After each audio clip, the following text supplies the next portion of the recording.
Halo anak-anak, selamat berjumpa dalam pelajaran tema 5 pengalamanku, sub tema 1 pengalamanku di rumah. Apa tujuan pembelajaran kita pada kesempatan ini?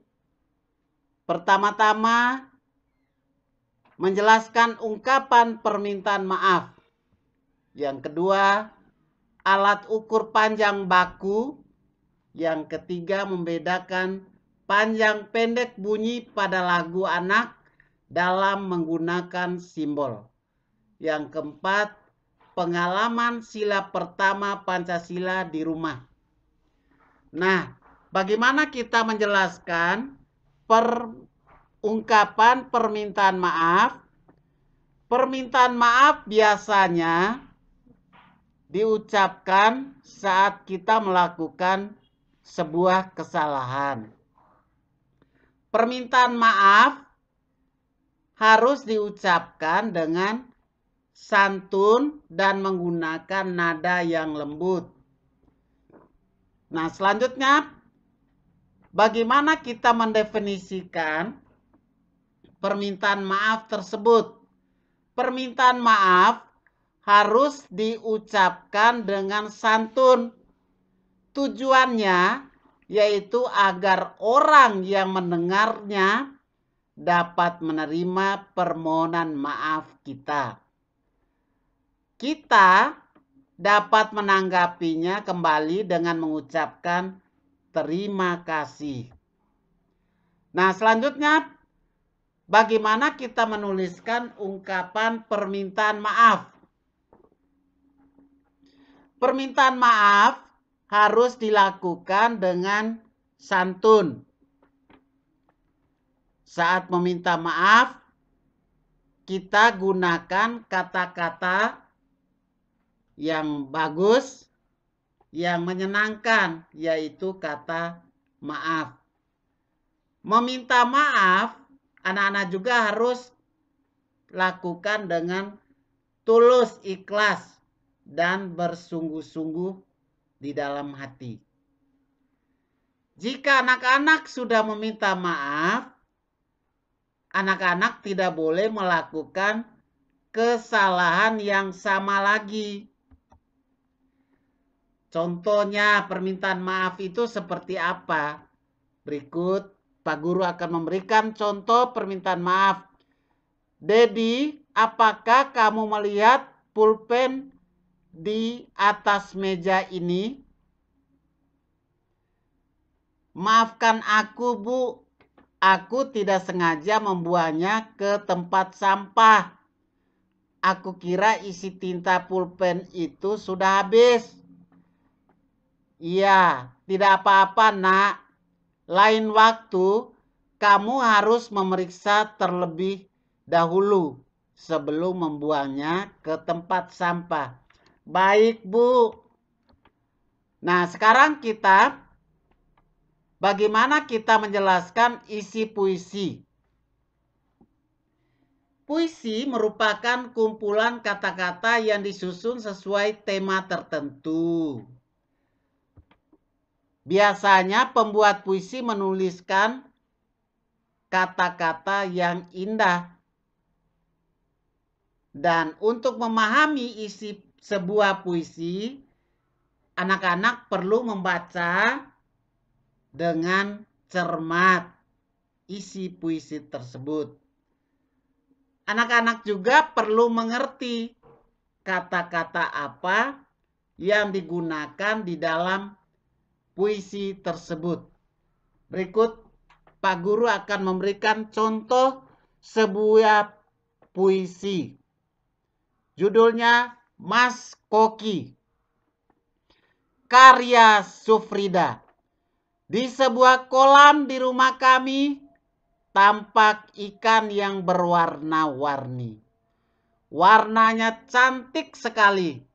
Berenang ke sana kemari. Ikan itu ikan Mas Koki, pemeliharaan keluarga kami. Puisi tersebut bertemakan apa kira-kira anak-anak? alam. Ya, pintar. Apa isi puisi diceritakan di dalam puisi tersebut? Isi puisi menceritakan tentang ikan peliharaan. Isi puisi juga berisi ungkapan perasaan bangga dari seseorang yang memelihara ikan tersebut. Kemudian kita belajar selanjutnya menentukan makna kata pada puisi. Setiap kata di dalam puisi memiliki makna atau arti tertentu. Kamu dapat mengetahui makna kata tersebut dengan menggunakan Kamus Besar Bahasa Indonesia atau disingkat KBBI. Selain itu, anak-anak juga dapat bertanya kepada guru atau orang tua kita mengenai arti sebuah kata. Nah, bagaimana kita menanggapi puisi tersebut? Untuk memberikan tanggapan, anak-anak perlu memperhatikan hal-hal berikut. Artikulasi, intonasi, ekspresi. Apa itu artikulasi? Artikulasi berarti kejelasan pengucapan. Apa itu intonasi? Intonasi berarti ketepatan nada. Ekspresi adalah raut wajah atau keadaan kita, muka kita pada saat kita membacakan puisi tersebut. Nah, perhatikan contoh tanggapan pembacaan puisi berikut. Saat membaca puisi berjudul Hujan, artikulasi Desi terdengar sangat baik. Ia membacakan setiap kata dengan cukup jelas. Suaranya pun lantang, sehingga terdengar jelas. Ekspresi Desi saat membaca puisi juga sudah sesuai dengan isi puisi tersebut. Nah, anak-anak, selanjutnya kita akan mempelajari muatan matematika tentang alat ukur panjang baku. Dengan alat ukur panjang baku, hasil pengukuran akan sama, walaupun dilakukan oleh orang yang berbeda. Alat ukur panjang baku yang digunakan disesuaikan dengan ukuran benda. Contoh, panjang pensil diukur dengan penggaris atau dengan satuan sentimeter. Panjang bahan yang diukur dengan meteran, pita atau satuan panjang, sentimeter dan meter.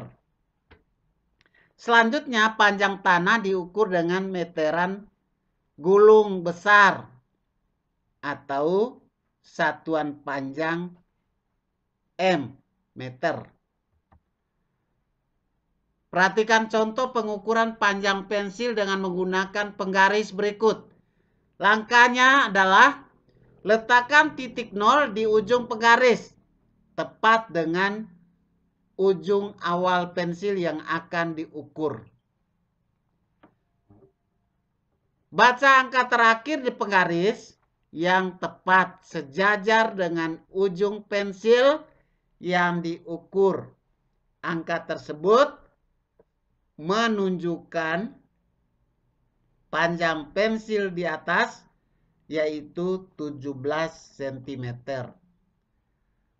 Selanjutnya, hubungan satuan panjang meter atau meter M dan sentimeter atau cm. Dengan meteran, hasil pengukuran dinyatakan dalam satuan meter atau M dan sentimeter atau cm.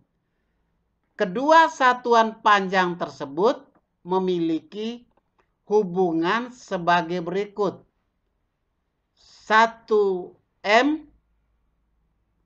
atau 1 meter sama dengan 100 cm atau 100 cm.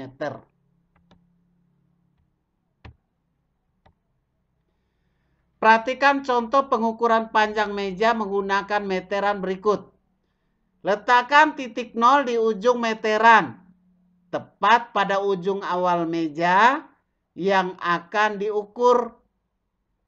Baca angka terakhir pada meteran yang tepat sejajar dengan ujung meja lainnya.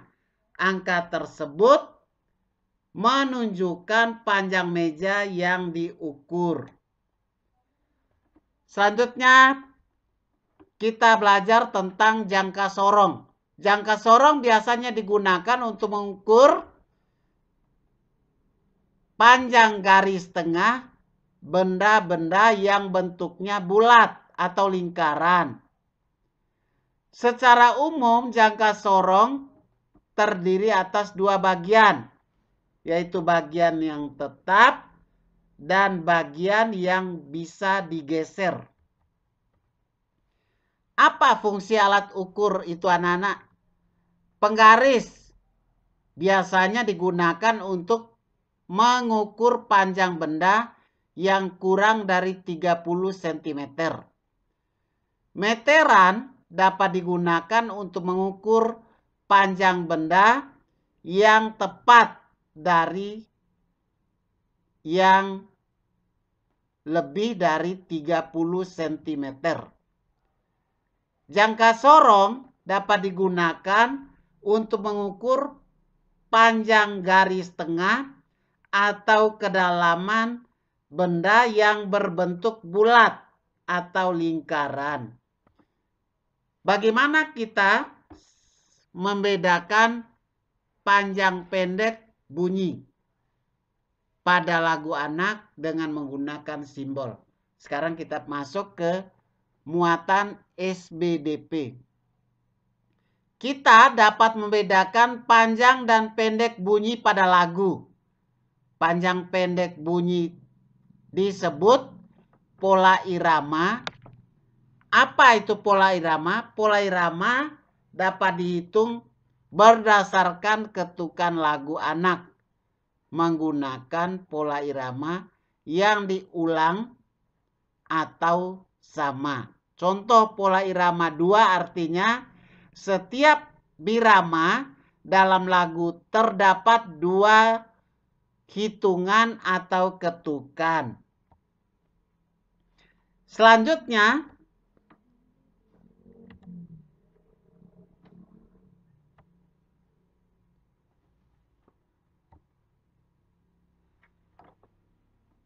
perhatikan lagu berirama 2 berikut. Dinyanyikan dengan bunyi pendek. Lambangnya dilambangkan dengan titik. Sedangkan dinyanyikan dengan bunyi panjang, lambangnya adalah garis. Bagaimana kita menentukan tekanan kuat dan tekanan lemah pada lirik lagu anak dengan menggunakan simbol? Biasanya tekanan kuat terdapat pada ketukan awal tiap bait lagu. Perhatikan tekanan kuat dan lemah pada lagu berikut.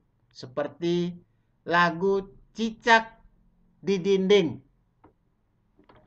Lagu Cicak di Dinding dinyanyikan dengan tekanan kuat, yaitu yang ada tanda bintang. Yang dinyanyikan dengan tekanan lemah yaitu pada tanda 0 atau O atau tanda bulat. Bagaimana kita menentukan panjang pendek serta tekanan kuat dan tekanan lemah pada lagu anak? Anak-anak telah mempelajari panjang pendek bunyi serta tekanan kuat dan lemah. Apakah anak-anak sudah mengerti pada kedua pelajaran tersebut? Jika sudah, sekarang mari kita coba menggabungkan keduanya. Nah, sekarang kita masuk ke muatan PPKN. Pengalaman sila pertama Pancasila di rumah. Sila pertama mengajarkan kita untuk selalu mengingat Tuhan dalam kehidupan sehari-hari. Bintang adalah lambang dari sila. Sila keberapa anak-anak? Sila pertama, ya pintar. Sila pertama Pancasila.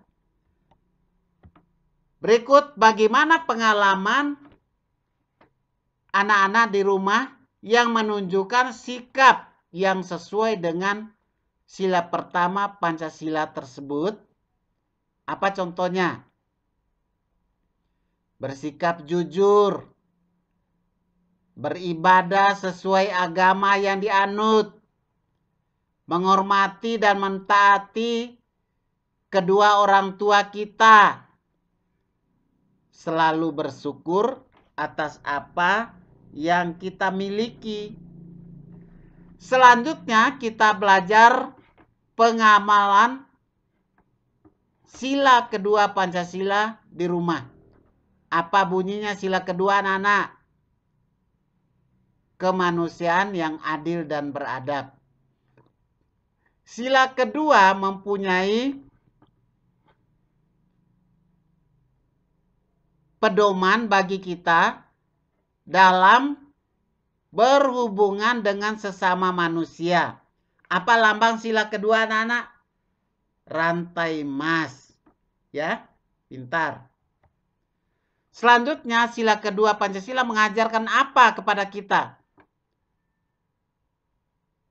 Misalnya menyayangi orang lain, berani membela kebenaran, peduli terhadap orang lain di sekitar kita, dan tidak membeda-bedakan sesama manusia, sesama teman.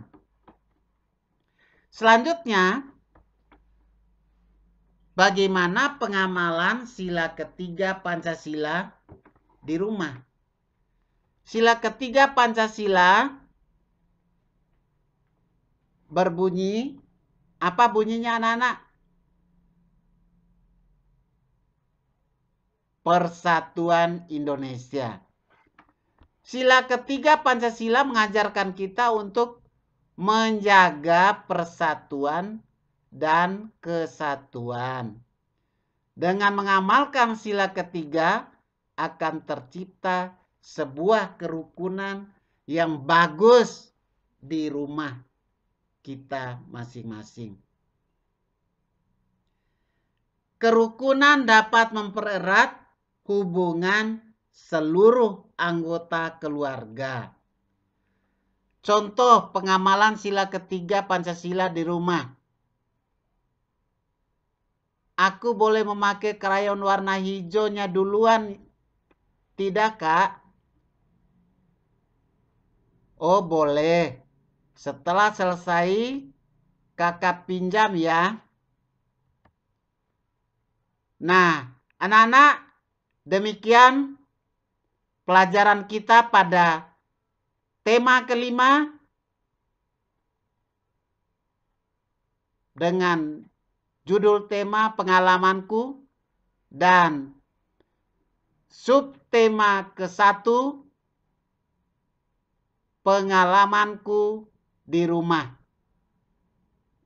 Demikian, atas perhatian anak-anak mengikuti proses pembelajaran tema kelima ini, Pak Guru ucapkan terima kasih dan kita selalu menjaga protokol kesehatan kita, jaga jarak, rajin mencuci tangan, dan kalau keluar rumah selalu memakai masker. Salam DJTM. Sekian dan terima kasih. Sampai berjumpa kembali pada episode selanjutnya. Salam DJTM. Terima kasih. Dadah.